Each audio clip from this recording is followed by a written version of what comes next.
মোবাইলে টাকা ঢেলে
আমরা এখানে কোনো গাড়ি চালক মেরে না দাঁড়াই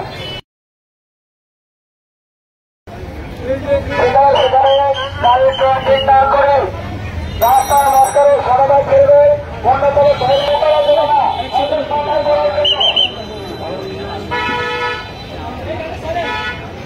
ভোলা সদরের প্রাণকেন্দ্র হচ্ছে ভোলা সদর। এখানে সবসময় টিভি যানজট লেগেই থাকে। যেহেতু আমরা দেখতেছি কোনো ট্রাফিক পুলিশ নাই, আমরা বাংলাদেশ এক্সিডেন্ট সোসাইটি ভোলা জেলা ইউনিটের পক্ষ থেকে আজ ট্রাফিক সেবা দিতেছি।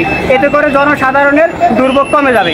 আমরা হচ্ছে জাতীয় নিরাপদ সড়ক, সারা দেশের সড়ক নিরাপত্তায় আমরা কাজ করতেছি।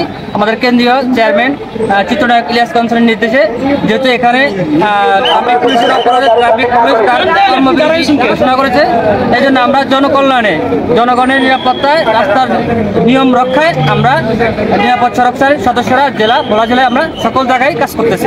তাই কালকে থেকে দেখছি কোনো ট্রাফিক নাই, অনেক যানজট, মানুষের অনেক সমস্যা হয়, অনেক কষ্ট হচ্ছে। তাই আমাদের কেন্দ্রীয় সিদ্ধান্ত কালকে রাত্রে থেকে আমাদেরকে বলেছে যে যেখানে যেখানে মূল পয়েন্টগুলো আমরা ট্রাফিক দিব, যাতে মানুষের চলাচল এবং যানবাহনের হেফাজত থাকে।